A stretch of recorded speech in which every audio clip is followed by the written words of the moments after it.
इसका यौगिक मैनेजमेंट है। तो इस तरह से 3 चरणों में हम चर्चा करेंगे। पहले रोग क्या है, फिर रोग के बाद ये उच्च रक्तचाप क्या है, रोग है या नहीं है, और उसके बाद फिर इसके प्रबंधन की बात करें। देखिए, हर चिकित्सा पद्धति की अपनी एक डायग्नोसिस मेथड होता है। जैसे अभी बीएससी योग शुरू हुआ है, तो उसमें आप कहीं कभी सिलेबस बीएससी योग उठा के देखें, लगभग सभी सिलेबस ने एक उसमें पेपर रखा है जिसका नाम है human physiology and anatomy according योग के अनुसार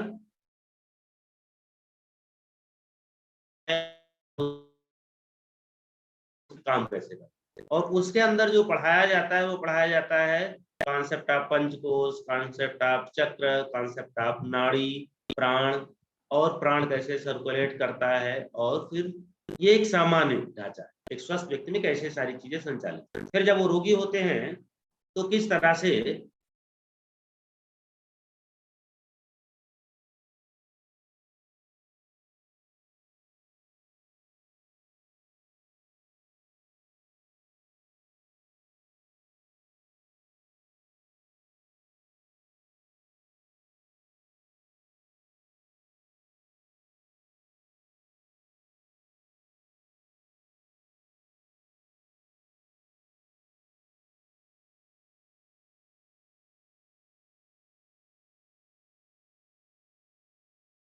Recording in progress. अंग अस्वस्थ हो जाता है या उसके कार्य प्रणाली में दिक्कत होती है, और उसी को हम कह देते हैं कि व्यक्ति रोगी है, ये योग के अनुसार। क्योंकि योग ये मानता है कि स्वस्थ रहने के लिए शरीर के प्रत्येक भाग में प्राण का संचरित होना या सर्कुलेट होना आवश्यक। यह प्राण कहाँ से आता है, ये सोल से आता है। ऐसा आत्मनः जायते, प्रश्नोपनिषद ने इसको स्पष्ट किया है कि जो प्राण है कहाँ से आता है, सोल से आता है। और सोल क्या है, सोल एक तरह से परमात्मा की एक उसका अंश है, और वह परमात्मा जो संपूर्ण सृष्टि का संचालक है, और उस सृष्टि का जो सोल है वो सूर्य है। इसीलिए सूर्य को महाप्राण भी कहा जाता है। उस महाप्राण का अंश ही हमारे शरीर में सर्कुलेट होता है। इसीलिए सूर्य की शक्ति के बिना कोई भी जीवित नहीं है, चाहे वो मनुष्य हो या जीव हो या अन्य जीव हो या वनस्पतियां हो, कोई भी। योग के दृष्टिकोण में रोग का अर्थ यही है कि उस प्राण ऊर्जा का पर्टिकुलर जिस हिस्से में समुचित मात्रा में सर्कुलेशन नहीं होगा, वह हिस्सा रोगी हो जाए। ये स्क्रीन शेयर किसी के द्वारा हो रहा है, ये आधिकारिक तौर पे हो रहा है कि ऐसे हो गया है, क्योंकि स्क्रीन पे सीधे वही दिख रहा है। ठीक है सर, आप करिए। इसके बाद अब योग को बिल्कुल एग्जैक्ट डेफिनेशन देखते हैं, सॉरी रोग की एग्जैक्ट डेफिनेशन देखते हैं योग के अनुसार। योग सूत्र का जो पहले पाद का 30वां श्लोक है, व्याधि स्नान संशय प्रमाद आलस ध्यान दर्शनालम, जिसमें 9 चित्त के विक्षेप बताए गए हैं। पहला विक्षेप क्या है, व्याधि। यद्यप यहाँ व्याधि कह के छोड़ दिया गया, लेकिन इसी व्याधि को जब व्यास भास ने एक्सप्लेन किया इसको, तब वो वहां रोग की डेफिनेशन बताते हैं और कहते हैं धातु रस करण की विषमता का नाम रोग। बहुत स्पष्ट योग ग्रंथ में रोग की डेफिनेशन मिलती है, धातु रस और करण, इनकी जो विषमता है, इनका जो संतुलित संचालन है, जब वो ना हो पाए और विषमता हो जाए तो इसी का नाम रोग। धातु और रस ये दोनों आयुर्वेद के शब्द हैं, और करण पूरी तरह से योग का शब्द। इसकी व्यापक चर्चा सांख्य दर्शन में मिलती है, लेकिन यहाँ पर करण का अर्थ है जो कर्मेंद्रियां और ज्ञानेंद्रियां, और ये हो गए 10, मन बुद्धि अहंकार ये 3 हो गए अंतःकरण। टोटल 13 करण होते हैं, जिसमें मन बुद्धि अहंकार ये 3 है अंतःकरण, और बाहर के पंच ज्ञानेंद्रियां पंच कर्म इंद्रियां यह है बाह्यकरण। बाह्यकरण ऐसे मान लीजिए ये हमारा दाहिना हाथ है बाह्यकरण और बायां हाथ है अंतःकरण। तो बाह्यकरण और अंतःकरण का व्यापार चलता है। बाह्यकरण में क्या होता है, पंच ज्ञानेंद्रियां कुछ देती है, अंतःकरण इनटेक का काम वही करती है। तो पंच ज्ञानेंद्रियों से इनपुट होता है और उनके आधार पे बुद्धि एनालिसिस करके निर्णय देती है और निर्णय को फॉलो अप करती है कर्मेंद्रिय। ये अंदर आना और बाहर जाने की जो प्रक्रिया है, जब यह बाधित होने लगती है तब रोग की उत्पत्ति। ये सामान्य रोग की डेफिनेशन। अभी इसी बात को मैं हाई ब्लड प्रेशर में आके सिद्ध करूंगा कि हाई ब्लड प्रेशर में कैसे होता है। अब अगर हम बिल्कुल स्पेसिफिक आ जाए, क्योंकि कोई भी रोग हो, रोग में होगा यही, धातु रस करण, इनकी विषमता ही होगी।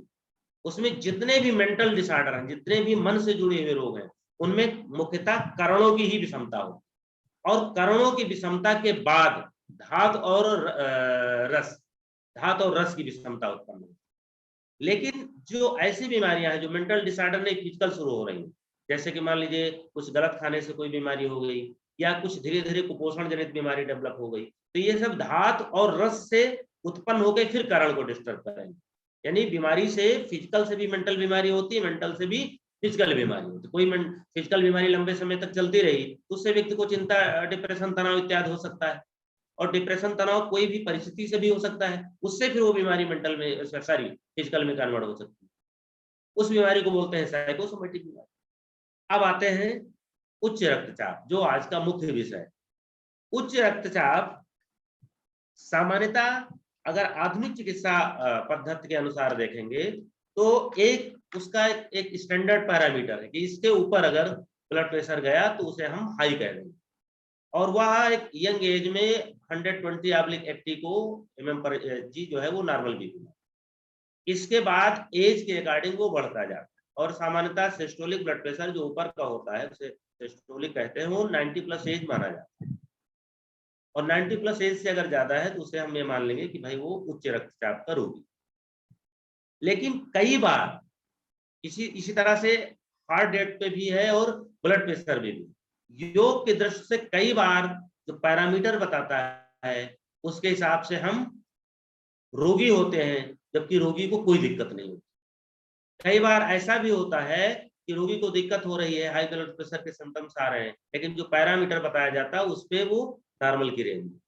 लेकिन ये ज्यादा पाया जाता है बहुत व्यवहारिक जगत में कि कई बार व्यक्ति को कोई प्रॉब्लम नहीं, वो बिल्कुल नॉर्मल लाइफ जी रहा है, उसे नींद भी ठीक आती है, उसका चिंतन भी बिल्कुल सही काम करता है, बौद्धिक भी बिल्कुल सही काम करता है, इंस्ट्रूमेंट बताता है, और जो आधुनिक पैरामीटर वो बताते हैं कि नहीं ये तो हाई बीपी का। लेकिन सामान्यतः 90+ एज को सिस्टोलिक और डायस्टोलिक को 80 से 90 के बीच में ही नॉर्मल माना। 90 के ऊपर अगर गया तो उसे आप मान के चलते हैं कि उसको कुछ ना कुछ समस्या उत्पन्न हो। लेकिन इसके साथ साथ ब्लड प्रेशर को हम कब रोगी कहेंगे और कब रोगी नहीं, क्योंकि ब्लड प्रेशर जो है जैसे हम नॉर्मल रेंज के ऊपर जब जा रहा है तो वो एक सिम्टम्स के रूप में पहले आता है, रोग के रूप में नहीं आता है। बहुत सारी परिस्थितियां हैं या बहुत सारी बीमारियां हैं जिनके आने से या जिनकी अवस्था में व्यक्ति अपनी सामान्य सीमा से ऊपर चला जाए। किसी भी तरह का कोई ऐसी घटना हो जाए जिसको हम हैंडल करने में असमर्थ हो, ऐसी कोई सामने कंडीशंस आ गई जो हमें नर्वस कर दे और हमें ऐसा एहसास होने लगे कि मैं इसको मैनेज नहीं कर सकता हूँ, मेरे नियंत्रण से बाहर जा रहा है, चाहे वो पब्लिक को कंट्रोल करना हो, चाहे कोई पारिवारिक घटना सडनली हो गई उसको मैं मैनेज नहीं कर पा रहा हूँ, किसी से किसी बात को लेकर के लड़ाई झगड़ा विवाद हो गया, तो इन कुछ परिस्थितियां हैं जिसमें किसी का भी ब्लड प्रेशर बढ़ जाए, या किसी भी कारण से लंबे समय तक नींद नहीं आई या पूरी रात नहीं सो पाए, या अचानक कोई ऐसी बात हो गई जिसमें हमें बहुत ज्यादा स्ट्रेस हो गया। तो ये कुछ ऐसे कारण हैं जिसमें बीपी बढ़ जाता है और वो जैसे रिमूव हो जाता है खत्म हो जाता है। अचानक हम बैठे और देखा एकदम से सांप आ गया, बीपी बढ़ जाएगा, हार्ट रेट बढ़ जाएगा। उसके बाद पता चला नहीं ये तो वो कल बच्चे गए थे वो मेले से ले आए, पता चला वो सांप तो वैसे रबर का खिलौना है, बीपी डाउन हो गया, तुरंत काम खत्म हो गया। तो इसको हम बीपी थोड़े कहेंगे, परिस्थिति जन्य था, किसी को थोड़ा ज्यादा हो जाता, किसी को कम हो जाता, तो किसी को कहिए बहुत ज्यादा हो जाए उसी में हार्ट रेट भी हो जाए, जब तक पता चले खिलौना था तब तक काम हो जाए। तो ऐसी स्थिति को यही कहा जाता है कि ये सिम्टम्स के रूप में, इसे हम ब्लड प्रेशर नहीं मानते हैं।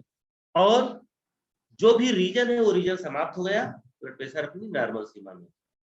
लेकिन किसी भी वजह से ब्लड प्रेशर जब व्यक्ति बिल्कुल रिलैक्स अवस्था में है, उसके ढेर सारे कारण हो सकते हैं।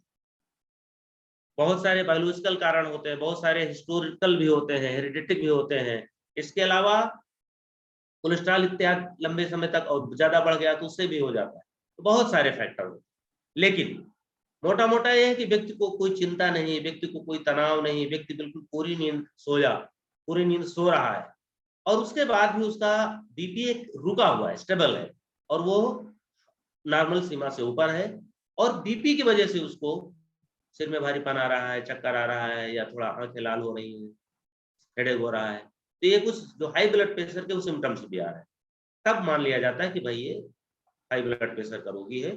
और ऐसे व्यक्ति को सामान्यतः चिकित्सक लोग इमीडिएट कहते हैं कि भाई आप दवा खाओ, और वो दवा को उसी तरह से खाता है जैसे हम लोग एक निश्चित समयावधि पे, एक निश्चित फ्रिक्वेंसी पे कोई चीज रिपीट करते से भोजन लेते हैं, तो उसका एक निश्चित अंतराल होता है, भाई हम दिन में 2 बार लेना है या 3 बार लेना है, इतना अमाउंट लेना है।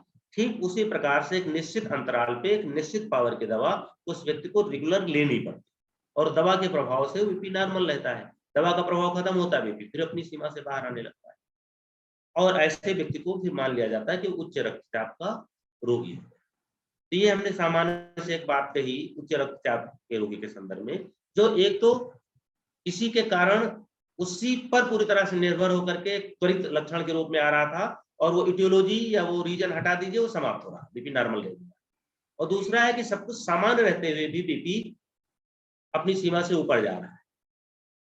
तो पहले वाले को तो हम लक्षण के तौर पर ही लेंगे, उसे हम रोग बीपी मानेंगे। लेकिन दूसरी परिस्थिति में अगर हो रहा है, व्यक्ति आ रहा है, तो उसे उच्च रक्तचाप का रोगी मान लिया जाता है। आधुनिक चिकित्सा पद्धति उसको उच्च रक्तचाप का रोगी मानती है, और फिर उसके लिए वो दवाएं प्रारंभ। अदरवाइज अन्य कोई रीजन है तो उसकी भी दवा चलती है, साथ में टाइमिंग के लिए कहते हैं भैया बीपी बढ़े तो दवा तब तक खा। अब आते हैं योग में इसका इलाज कैसे करें, क्योंकि हम लोग तो योग के शिक्षक, टीचर या अध्यापक जो कुछ भी है, तो हम यौगिक मैनेजमेंट की ही बात करें। उच्च रक्तचाप का यौगिक मैनेजमेंट कैसे किया जाए, इस विषय में।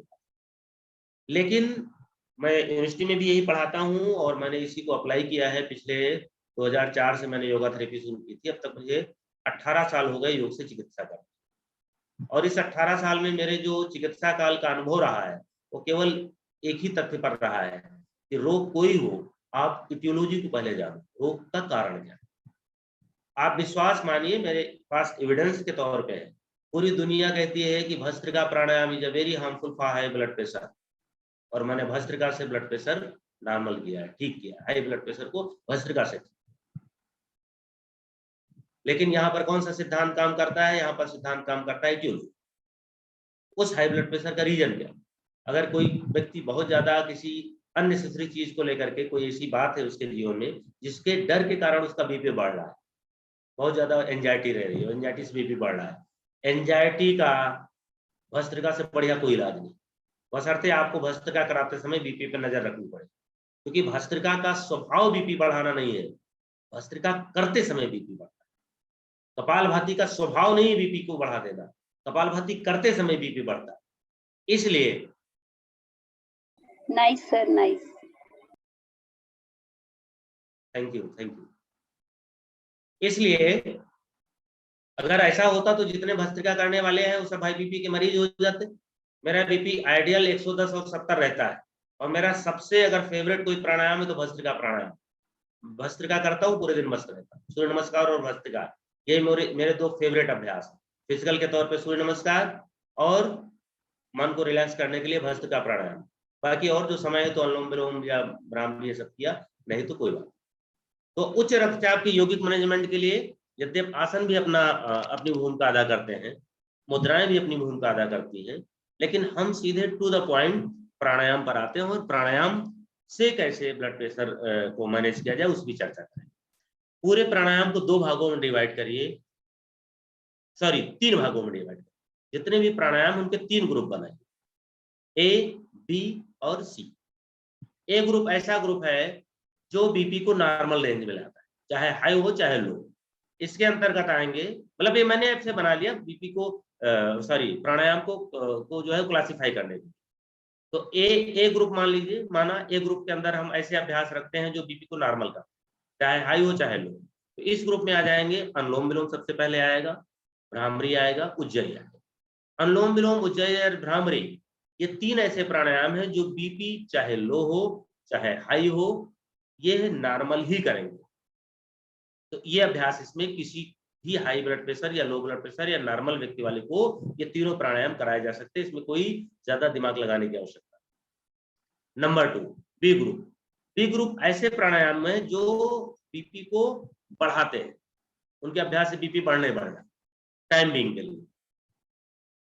उसमें है भस्त्रिका, कपालभाति। यद्यप कपालभाति प्राणायाम नहीं, लेकिन चूंकि इसको हम श्वास से जुड़ा हुआ अभ्यास है, प्राणायाम करते समय करते हैं, इसलिए जब हम इस तरह से वर्गीकरण करेंगे तो हम कपालभाति को भी यहाँ पे रखेंगे। तो कपालभाति, भस्त्रिका और सूर्यभेदी 3 ऐसे प्राणायाम हैं जो अभ्यासी के ब्लड प्रेशर को बढ़ाएंगे। इसके अभ्यास करने से तीसरा कौन सा? सूर्यभेदी, भस्त्रिका और kapalbhati. Okay sir, okay. Madam कृपया आप चैट बॉक्स का प्रयोग करें, माइक को अनम्यूट ना करें प्लीज। लास्ट में हम क्वेश्चन आंसर का सेशन रखेंगे, अगर कुछ सिर्फ चैट बॉक्स से ही आप लोग अपने क्वेश्चन आंसर दिए जाएंगे, आप माइक को अनम्यूट ना करें, उससे फ्लो टूटता है। तो जो दूसरा प्राणायाम मैंने कहा है जिसके अभ्यास से बीपी अभ्यास के समय बढ़ता है, वो है भस्त्रिका, कपालभाति और सूर्यभेदी। जिसमें सूर्यभेदी अमूमन बीपी को थोड़ा बढ़ाता है, यद्यपि वो बीपी नहीं बढ़ाता, उसका काम है बॉडी में एनर्जी को बढ़ाना। और अगर हठ योग के परिप्रेक्ष्य में देखेंगे तो हठ योग का जो मुख्य लक्ष्य है वो कुंडलिनी का जागरण है, सोई हुई शक्ति को जगा करके उसे सुषुम्ना मार्ग से सहस्त्रार चक्र पे ले जाना है। और इसके लिए प्रमुख प्राणायाम भस्त्रिका और सूर्यभेदी ही बताएंगे। यही 2 प्राणायाम ऐसे हैं जो कुंडलिनी को जागृत करते हैं। कुंडलिनी जागृत मीन्स बॉडी में एनर्जी के फ्लो को ऊर्ध्वगामी करते हैं। तो जाहिर सी बात थोड़ा बहुत बीपी तो बढ़ेगा ही, लेकिन वो बीपी कोई हार्मफुल नहीं होगा। तो ये 2 प्राणायाम है जो शरीर में, जो अगर हम अभी आ चुके विषय बीपी का ही है, तो उच्च रक्तचाप इनके अभ्यास से बढ़ता है। तीसरा ग्रुप सी ग्रुप, जो रक्तचाप को घटाएगा ही घटाएगा, हाई है तो घटाएगा, नॉर्मल है तो घटाएगा, लो है तो और लो कर देगा। उसमें मुख्य प्राणायाम है चंद्रभेदी प्राणायाम। इसके अलावा शीतरी शीतकारी भी बीपी को डाउन करते हैं, लेकिन ये बीपी हाई को डाउन करते हैं। ऐसे भी कोई स्टडी नहीं है कि लो बीपी वाला करे और लो हो जाए, तो ऐसा भी ऐसा नहीं, लेकिन चंद्रभेदी निश्चित तौर पर बीपी को लो करे। चंद्रभेदी और सूर्यभेदी जो ऐसे प्राणायाम हैं, क्रमशः सूर्यभेदी पिंगला नाड़ी को सूर्यभेदी कहते हैं और इड़ा नाड़ी को चंद्र। तो पिंगला नाड़ी से जब श्वास जाएगी, इस पे ढेर सारी स्टडी हो चुकी है, साइंटिफिक स्टडी बहुत ज्यादा हो चुकी है। और ग्रंथ तो टेक्सुअल ग्रंथ तो टेक्स्ट तो पूरी तरह से कहता है कि सूर्य नाड़ी जो दाहिनी नाड़ी है, जिसको पिंगला नाड़ी कहते हैं, जिसको सूर्य नाड़ी कहते हैं, इससे जब श्वास अंदर जाएगी तो सिंपैथेटिक नर्वस सिस्टम एक्टिवेट होगा और ब्लड प्रेशर बढ़ेगा। चाहे किसी का ब्लड प्रेशर बढ़ा है तो और बढ़ेगा, और नॉर्मल है तो बढ़ेगा, लो है तो बढ़ेगा। अब वो बढ़ के कहां तक जाएगा डिपेंड करेगा अभ्यास कितना किया। लेकिन जहां पर भी बीपी है वहां से अभ्यास के समय ऊपर की ओर पुश होना शुरू होता है। सर ये होगा सूर्यभेदी प्राणायाम। सूर्यभेदी कैसे करते हैं? राइट से कंटिन्यूअस इनहेल, लेफ्ट से एक्सहेल, राइट से इनहेल, लेफ्ट से एक्सहेल, राइट से इनहेल, लेफ्ट से एक्सहेल, ये सूर्यभेदी। चंद्रभेदी प्राणायाम जो लेफ्ट से इनहेल राइट से एक्सहेल होगा, तो जैसे ही लेफ्ट से इनहेल होगा और राइट से एक्सहेल होगा, ये प्रक्रिया जहां शुरू होगी वहां पर पैरासिम्पैथेटिक नर्वस सिस्टम एक्टिवेट होगा।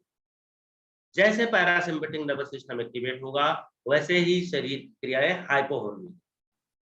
सूर्यभेदी के एक्टिवेट होने से हाइपर होंगी, चंद्रभेदी के एक्टिवेट होने से पैरासिम्पैथेटिक एक्टिवेट होगा और क्रियाएं हाइपो होने लगेंगी, तो बीपी भी डाउन होने लगेगी। तो इसलिए सी ग्रुप में हमने कौन से अभ्यास रखे जो ब्लड प्रेशर को कम कर।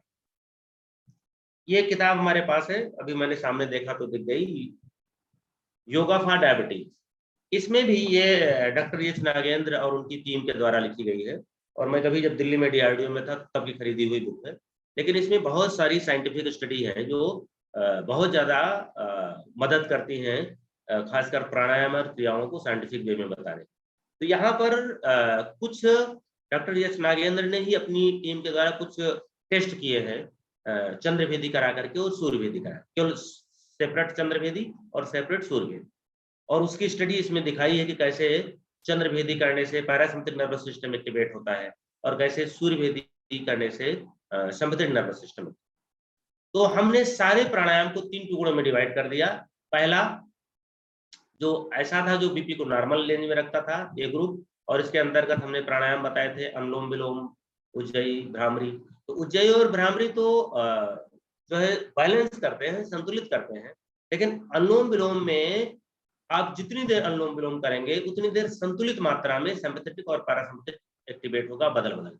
यानी कि आपने इनहेल किया तो देखिए ग्रंथ क्या कहता है, अनुलोम विलोम या नाड़ी शोधन प्राणायाम के लिए क्या कहता है, शनय शनय पूर्वकः शनय शनय रेचका। उदाहरण भी देते हैं, सिंह यथा सिंह गजा व्याघ्रो, जैसे सिंह गज बाघ इत्यादि को बहुत सावधानी पूर्वक धीरे धीरे उन्हें बस में किया जाता है। ठीक उसी प्रकार प्राण को बस में करने के लिए पूरक और रेचक की प्रक्रिया बहुत धीमी गति से करनी। तो इसमें जितनी आप देखिए, अगर आपने 5 मिनट अनुलोम विलोम किया तो 5 मिनट में मान लीजिए इनहेल, अगर इनहेल मान लीजिए 50 बार आपने या 20 बार इनहेल किया, तो 20 बार में 10 बार इनहेल लेफ्ट से होगा, 10 बार राइट से होगा, 10 बार सिम्पैथेटिक एक्टिवेट हुआ, 10 बार पैरासिम्पैथिक एक्टिवेट। फिर एक्सहेल भी। फिर इसमें जो मुख्य बात है कि ड्यूरेशन इनहेल एक्सहेल का बराबर अगर आप कर रहे हैं तो जितनी देर लेफ्ट से एक्सहेल होगा उतनी देर राइट से एक्सहेल होगा, जितनी देर लेफ्ट से इनहेल होगा उतनी देर लेफ्ट राइट से एक्सहेल होगा। मान लीजिए आपने पूरक रेचक का रेशियो जो ग्रंथ कहता है 1:2 का भी कर दिया, तो जो भी होगा यहाँ सेंस ये है कि इनहेल का पीरियड, पूरक का पीरियड जितना लेफ्ट से होगा उतना ही राइट से होगा, यानी जितना पिंगला से होगा उतना ही इड़ा से होगा।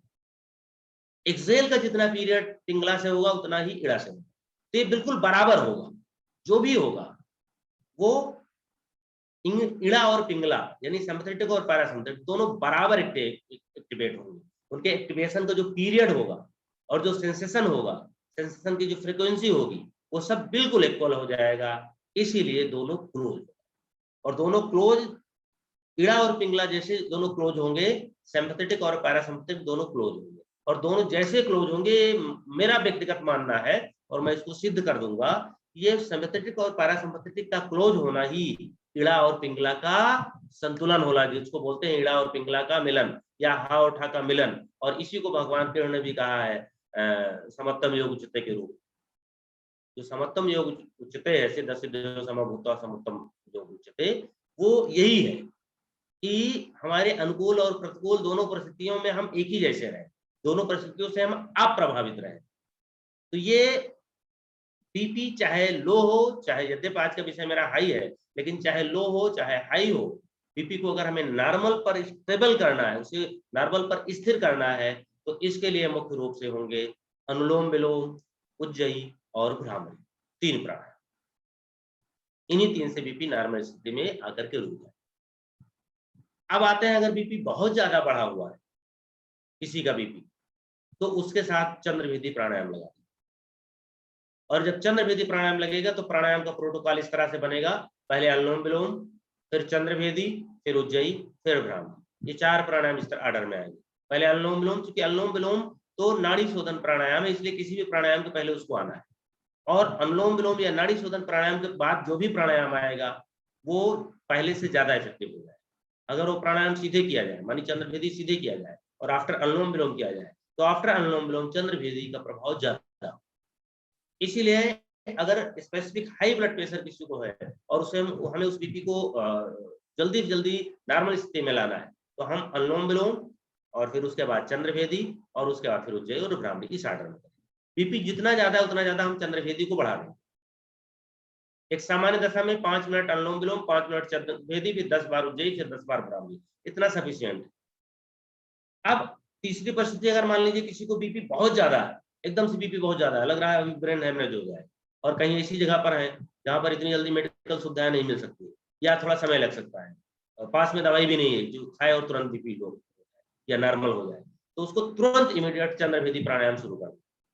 चंद्रभेदी कैसे शुरू होगा? लेफ्ट हैंड को ज्ञान मुद्रा में किया, राइट हैंड को प्रणव मुद्रा बनाया, अंगूठे से दाहिनी नासिका को बंद किया। देखिए चूंकि इसमें फ्रंट कैमरा है, आपको अगर हो सकता है उल्टा दिख रहा हो, मैंने बंद दाहिनी नासिका ही किया है, अगर आपको बाईं दिख रही हो तो उससे दाहिनी समझना। तो दाहिनी नासिका को बंद किया और बाएं से इनहेल किया, लेफ्ट से इनहेल किया, और इनहेल करने के बाद लेफ्ट को बंद किया और राइट से एक्सहेल किया। फिर लेफ्ट से इनहेल, होल्ड किया, राइट से एक्सहेल किया। इसको हम एक काउंटिंग है उस काउंटिंग से करते हैं तो वो बहुत ही अच्छा रिजल्ट उससे मिलता है। उस काउंटिंग को मैं प्ले करके आपको दिखा रहा हूं। सर पीपीटी है, आप स्क्रीन शेयर कर सकते हैं। नहीं, वो केवल ऑडियो प्ले है। ठीक है।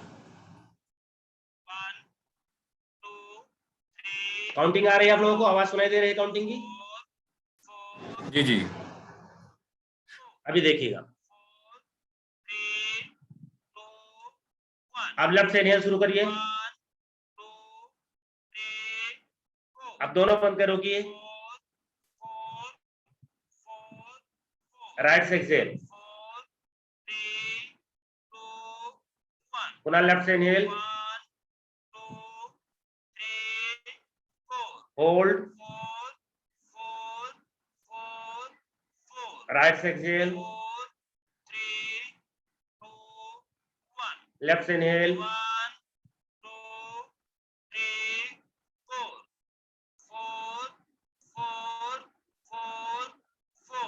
राइट से एक्सहेल। तो इस तरह से इस काउंटिंग से करते हैं तो अपने आप अनुभव अनुलोम विलोम हो, चाहे चंद्रभेदी हो, चाहे सूर्यभेदी हो, इनहेल एक्सहेल और ब्रेथ होल्ड का एक रेशियो फिक्स हो जाता है। हमें केवल इतनी प्रैक्टिस करनी है कि in that period speed should be same. जो भी इनहेल या एक्सहेल का पीरियड उसमें हमें एक जैसी करनी स्पीड। शुरू में थोड़ा स्पीड नहीं चलेगी तो शुरुआती जो स्पीड होगी, मान लीजिए 4 सेकंड के रेशियो से हम कर रहे थे, 1 to 4 इनहेल कर रहे थे, 4 4 4 4 4 सेकंड होल्ड कर रहे थे और उल्टी गिनती 4 3 2 1 में एक्सहेल कर रहे थे। तो ये सेम रेशियो है, लेकिन अभ्यास ना होने से शुरू में आप 1 2 तक ही इनहेल कर जाएंगे। अगर अभ्यास नहीं होगा, लास्ट में 2 सेकंड किसी तरह काम चलाएंगे। और ये एक्सहेल में और ज्यादा हो, एक्सहेल में 4 3 पूरी सांस बाहर हो जाए, 2 3 में किसी तरह काम चलाएंगे। तो इसमें आपको प्रैक्टिस करनी पड़ेगी और 4-5 सेटिंग के बाद आप सेट हो जाएंगे। From 4 to 1 speed should be same while exhaling. Same thing is that while inhaling from 1 to 4 speed should be same. जिस श्वास से आपने शुरू किया था, जिस स्पीड से श्वास लेना, जैसे हाईवे पे गाड़ी चलती है ना, बिल्कुल एक ही गियर में लाकर के डाल देते हैं, एक ही स्पीड में बिल्कुल मीटर स्थिर हो जाता है। ठीक उसी तरह से आपके इनहेल और एक्सहेल की स्पीड बिल्कुल एक तरीके से हो, ऐसा नहीं कि वो कहीं घट रही हो कहीं बढ़ रही हो। और यहाँ 1 2 3 4 का मतलब आपके पीरियड को एक आधार मिल जाए। इसका मतलब ये नहीं कि 1 पे लिया फिर 2 पे लिया फिर 4 पे लिया, झटके में श्वास नहीं लेनी। श्वास के 4 टुकड़े नहीं करने, टुकड़ा एक ही रहेगा फ्रॉम 1 to 4 और एक्सहेल भी फ्रॉम 4 to 1। तो इस काउंटिंग से हम कर सकते हैं, इस काउंटिंग से हमारा अभ्यास सध जाता है। तो हाई ब्लड प्रेशर का चूंकि विषय है, हाई ब्लड प्रेशर में 5 मिनट अनुलोम विलोम इसी काउंटिंग से, बस इतना अंतर होगा कि लेफ्ट से भरेंगे फिर राइट से निकालेंगे, फिर राइट से भरेंगे लेफ्ट से निकालेंगे। आई थिंक अनुलोम विलोम सभी लोग जानते होंगे, लेकिन फिर भी थोड़ा सा अनुलोम विलोम।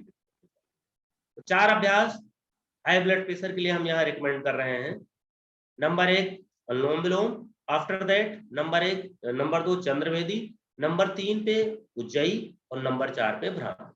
ये 4 प्राणायाम रिकमेंड कर रहे हैं। इनको हर कोई कर सकता है, आराम से कर सकता है, इसमें कोई दिक्कत नहीं, कोई ऐसी बीमारी नहीं जिसमें इनको वर्जित हो करना। इन चारों को एक बार हम करके दिखाई दे रहे हैं, ताकि अगर कुछ नए लोग जुड़े हों जो योग से बिल्कुल दिख नहीं है और अनुलोम विलोम कैसे किया जाता है ये भी नहीं जानते, तो एक बार वो कर लेंगे। तो सर मैं शुरू में मैंने आपसे ये नहीं पूछा, इसकी टोटल टाइमिंग क्या है, कितने बजे तक ये कार्यक्रम चलना है, उस हिसाब से हम टाइम को मैनेज। इस कार्यक्रम को सर हम लोग 50 तक लेंगे, यानी कि 8:50 तक। इसका 10 मिनट क्वेश्चन आंसर सेशन लेंगे। 9 o'clock पर हम लोग क्लोज कर देंगे। बहुत समय है हमारे पास अभी, बहुत समय। 8:15, अच्छा 8:45 बज गया। जब सेशन प्रारंभ चलता तो फिर समझ नहीं आता सर। ठीक है तो 5-7 मिनट, 10-7 मिनट में हो जाएगा। 8:50 तक हम कर लेंगे। जी धन्यवाद। कोई बात नहीं सर, 5-4 मिनट एक्स्ट्रा ले सकते हैं, कोई ऐसी दिक्कत नहीं है। ठीक है थैंक यू। विषय बढ़िया है, आप चलते रहिए लगातार। तो हम चंद्रभेदी इसी ऑर्डर में, उसके बाद फिर उज्जयी, फिर भ्रामरी, एक बार हम करके दिखा रहे हैं। थोड़ा करके दिखाएंगे, लेकिन सामान्य दशा में इसको करना है 5 मिनट अनुलोम विलोम, 5 मिनट चंद्रभेदी, 10 बार उज्जयी, 10 बार भ्रामरी। ये इसका अमाउंट रहेगा, इसकी मात्रा। चलिए सबसे पहले हम देखते हैं कि अनुलोम विलोम कैसे करें। तो सेम वही काउंटिंग जिस काउंटिंग से हम कर रहे थे उसी काउंटिंग के साथ हम अनुलोम विलोम को करेंगे। काउंटिंग प्ले कर रहे हैं और उसी काउंटिंग के साथ अनुलोम विलोम। 1 2 3 4 4 4 4 4। अब राइट से एक्सहेल, 4 3 2 1। पुनः राइट से इनहेल, 1 2 3 4। दोनों बंद करके होल्ड करें। 4 4 4 4। लेफ्ट से एक्सहेल, 4 3 2 1। लेफ्ट से इनहेल, 1 2 3 4। होल्ड, 4 4 4 4। राइट से एक्सहेल, 4 3 2 1। राइट से इनहेल, 1 2 3 4। होल्ड, 4 4 4 4। लेफ्ट से एक्सहेल, 4 3 2 1। रोक दीजिए। 1। तो अभी हम कैसे कर रहे थे, लेफ्ट से इनहेल किया, फिर होल्ड किया, फिर राइट से एक्सहेल किया, फिर राइट से इनहेल किया, होल्ड किया, लेफ्ट से एक्सहेल किया। लेफ्ट से इनहेल करके शुरू किया और फिर जब हम लेफ्ट से एक्सहेल कर रहे थे तो प्राणायाम की आवृत्ति पूरी हो रही। इसलिए जब भी अभ्यास को रोकेंगे लेफ्ट से एक्सहेल करने के बाद, यानी कि लेफ्ट से श्वास निकालने के बाद ही अभ्यास को रोकेंगे, तभी जाकर के कंप्लीट आवृत्ति होगी। इसकी शुरुआत सदैव लेफ्ट से इनहेल करके ही शुरू करेंगे और लेफ्ट से एक्सहेल करके इसको एंड करें। किसी ने चैट बॉक्स में क्वेश्चन लिखा है कि सूर्यभेदी और चंद्र अनुलोम विलोम और चंद्रभेदी में क्या अंतर है। तो अब इसके बाद चंद्रभेदी करेंगे, अंतर क्लियर हो जाएगा, लेकिन फिर भी मैं बता दूं ताकि बिल्कुल क्लियरिटी हो जाए। ये देखने में लगता है एक ही जैसे हो रहा है। अनुलोम विलोम में लेफ्ट से भरने के बाद रोक करके फिर राइट से निकालते हैं और राइट से निकालने के बाद फिर राइट से ही इनहेल करते हैं और फिर रोकते हैं, फिर लेफ्ट से निकालते हैं। ये हुआ अनुलोम विलोम, यानी कि एक अनुलोम विलोम में 2 बार इनहेल होगा और 2 बार एक्सहेल होगा। एक इनहेल लेफ्ट से होगा, फिर राइट से एक्सहेल होगा, फिर राइट से इनहेल होगा, लेफ्ट से एक्सहेल। यह है अनुलोम विलोम। और चंद्रभेदी में केवल और केवल लेफ्ट से ही इनहेल होगा और केवल राइट से ही एक्सहेल होगा। ये वन वे है, वन वे जैसे नहीं कुछ मार्केट में जाते हैं तो वन वे होता है। आप जा सकते हैं, अभी क्वेश्चन चैट बॉक्स में ही लिखें और बाद में ले लेंगे, इससे प्रवाह रुक जाता है। तो जैसे वन वे नहीं होता है, कुछ मार्केट में वन वे होता है, आप जा तो सकते हो, वापस नहीं आ सकते, और कुछ में दोनों तरफ होता है, एक तरफ से गए दूसरी तरफ से ले आए, ऐसे समझिए। चंद्रभेदी प्राणायाम में इनहेल केवल और केवल लेफ्ट नासिका से ही होता है। इसका नाम ही है चंद्रभेदी। चंद्र नासिका लेफ्ट नासिका है जिसको ईड़ा बोलते हैं, इसलिए इसमें इनहेल केवल लेफ्ट से होगा, एक्सहेल हर बार राइट से होगा, एक्सहेल इनहेल राइट से कभी नहीं होगा। यह है चंद्रभेदी। अब आइए इसको एक बार करके देखिए।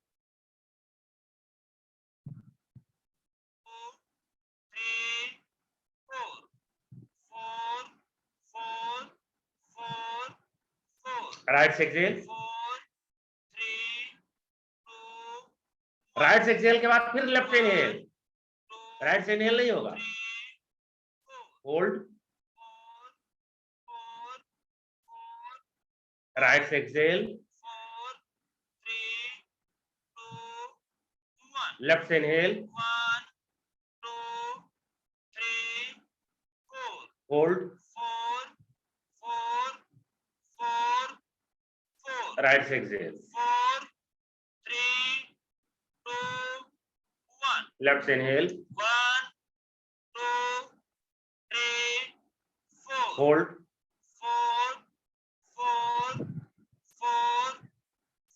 एक्सहेल राइट से, रिलैक्स। तो ये आपने जो बाद में किया ये चंद्रभेदी है। ये जब समाप्त होगा तो राइट से ही एक्सहेल करके समाप्त होगा, क्योंकि इसकी जो आवृत्ति है वो राइट से एक्सहेल करने के बाद पूरी हो रही, इसलिए इसका समापन हरदम राइट से एक्सहेल करके। अब चंद्रभेदी के बाद फिर उज्जयी लेते हैं।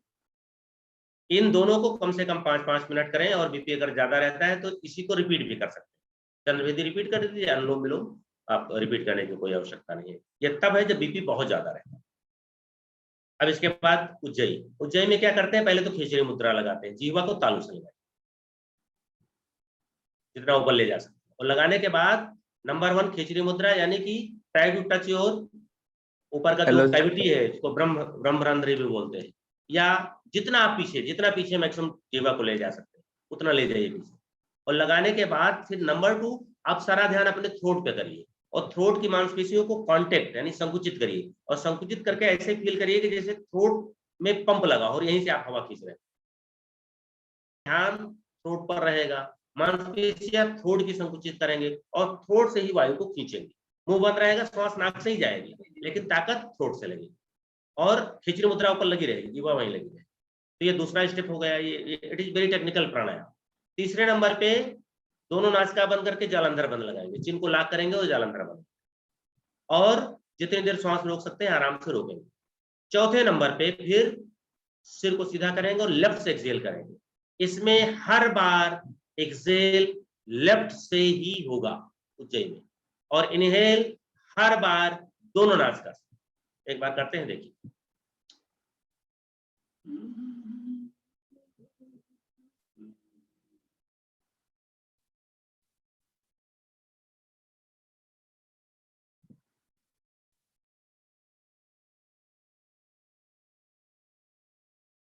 Second down.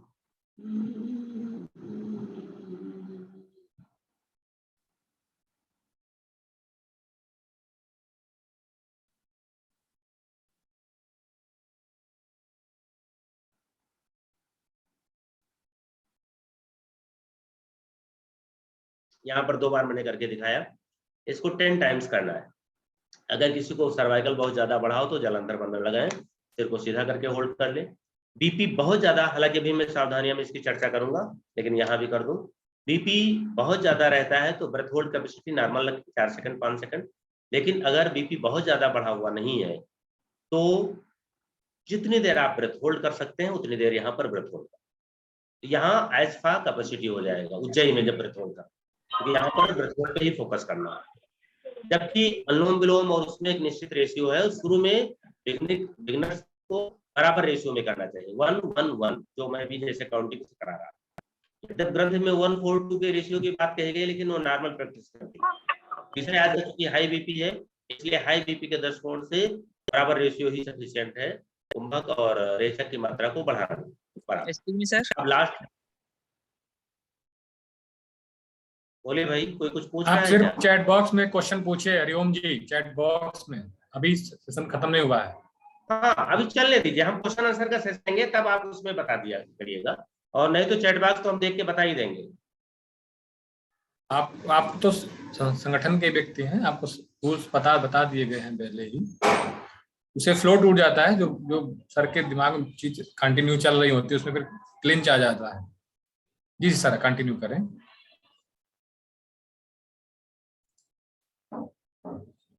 सर कंटिन्यू करें सर।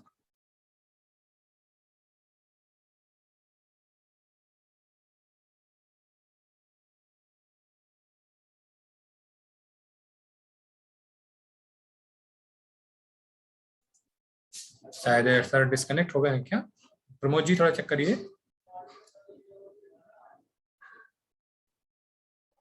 जी सर। ओके, तब तक आप कैरी कर लीजिए, तब तक हमारे सर जुड़ रहे हैं। एक बार देखिए, शायद रिज्वाइन हो रहे हैं। आदरणीय साथियों, आप चैट बॉक्स का इस्तेमाल करें। आप बीच में इस तरह से अगर सवाल पूछेंगे तो हमारे स्पीकर महोदय को पूरा समय नहीं मिल पाएगा, जिसकी वजह से कार्यक्रम जो है वो उतना प्रभावशाली नहीं रहेगा। तो मेरा विनती यही है सभी से कि कोशिश करें चैट बॉक्स का प्रयोग करें। मैं हर रोज बताता हूं, आप थोड़ा निर्देशों को ध्यानपूर्वक सुना करें और उनका पालन अवश्य करें। आदरणीय डॉक्टर रामकिशोर सर जुड़े हुए हैं, लेकिन मुझे तो दिख रहा है, लेकिन उनका वीडियो ऑन नहीं है। एक बार मैं सर एक बार कॉल कर दीजिए सर को, जी, हो जी, सकता है जी। कोई टेक्निकल एरर ना हो।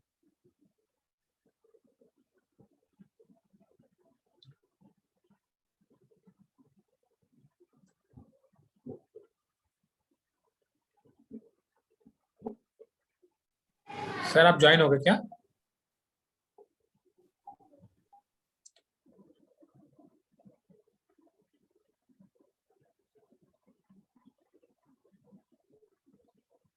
आई थिंक नहीं हुए सर अभी तक।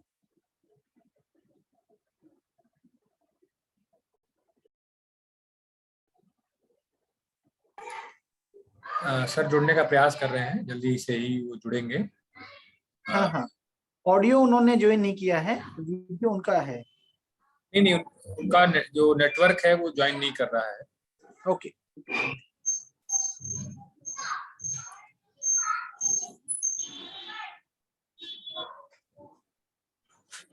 जो साथी नए जुड़े हैं उनसे मेरी विनम्र विनती है कि जो लिंक हमने चैट बॉक्स में दिए हैं, आप लोग वहां से जाकर के प्रतिदिन जो हमारे कार्यक्रम अपडेट होते हैं उनकी जानकारी प्राप्त कर सकते हैं। जो हमारा सदस्य बनना चाहते हैं वो लोग भी वहां से जाकर रजिस्ट्रेशन कर सकते हैं। और यदि कोई साथी आप में से किसी विशेष बीमारी के ऊपर कोई पकड़ रखता है और वो भी एक स्पीकर के तौर पर हमसे जुड़ना चाहता है, तो उनका भी बहुत बहुत स्वागत है। आप लोग भी आए, ये मंच सभी के लिए है। हम चाहते हैं कि जो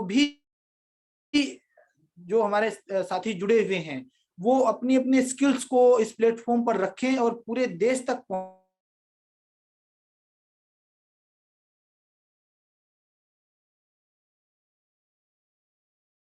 कर रहे हैं। और इसका पूरा का पूरा श्रेय आप लोगों को ही जा रहा है, जितना ये अपनी सफलता की ओर आगे बढ़ रहा है। और आपके लिए जो कि ये पहला ऐसा नया कार्यक्रम जो प्रोजेक्ट है जो द्वारा चलाया जा रहा है, जिसमें 75 रोग हम लोग कवर कर रहे हैं। इसमें से हमारे बहुत से साथी MA BA MSc योग, उसमें भी उनको 75 बीमारी तो ढेर सारे पढ़ते हैं, लेकिन एक साथ 75 डिसीज कवर करना, वो भी इतने विद्वान मनीषियों के द्वारा, विद्वान प्रोफेसरों के द्वारा, विद साइंटिफिक एविडेंस के साथ में, ये तो बहुत ही मुश्किल की बात होती है। लेकिन फिर भी आपको मिल रहा है, तो थोड़ा सा कार्यक्रम की मर्यादा और उसको जबकि पूरा बता दिया गया था कि टेक्निकल ग्लिच आते हैं, आप अनम्यूट करते हैं, हमारा स्पीकर थोड़ा सा उन चीजों से विषय से हटता है, तो ये थोड़ा सा एरर होता है। एक बार हम फिर से ज्वाइन हो गए सर। ज्वाइन हो गए हैं क्या आदरणीय प्रमोद जी? सर जी सर, जी सर ज्वाइन हो गए हैं। ये तो शो नहीं कर पा रहे हैं। डॉक्टर रामप्रसाद सर ज्वाइन हो गए आप?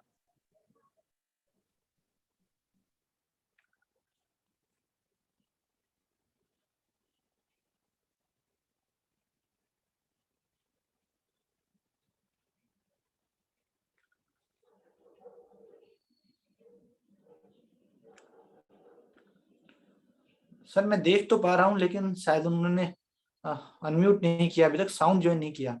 एक बार आप कॉल करके थोड़ा सा बात कर लें। कुछ साथी पूछ रहे थे कि सदस्यता के लिए क्या करें। हमने जो लिंक दिया हुआ है आपके चैट बॉक्स में, आप वहां पर जाके सदस्यता ले सकते हैं। हाँ बिल्कुल बिल्कुल, ये कृष्ण जी पूछा जाएगा क्वेश्चन। और आप फेसबुक और कुटुंब ऐप के माध्यम से भी हमसे कनेक्ट हो सकते हैं। आप फेसबुक पर जाकर के इंडियन योगा थेरेपिस्ट एसोसिएशन जो अगर आप सर्च करेंगे तो हमारा फेसबुक पेज आपको आ जाएगा। प्रतिदिन हम एक नए स्पीकर को बुलाते हैं और उस पर पूरा जानकारी पहले से बता दी जाती है कि क्या विषय रहेगा। आप उसी विषय के अकॉर्डिंग अपने जो सवाल हैं उनको तैयार करें, ताकि सेशन जो है वो शानदार हो सके और बाकी लोगों का भी ज्ञानवर्धन हो सके। मैं पुनः विनती करूंगा जो साथी नए जुड़े हुए हैं वो लोग अवश्य इस कार्यक्रम से रोज जुड़ें, क्योंकि ठीक 8 बजे प्रतिदिन हमारा ये कार्यक्रम रहता है। और यदि किसी दिन हमारा अवकाश रहता है तो हम एक दिन पहले उसको अपडेट कर देते हैं। तो ठीक 8 बजे आप इससे जुड़ जाएं, क्योंकि आने वाले समय में जिस प्रकार से संख्या बढ़ती जाएगी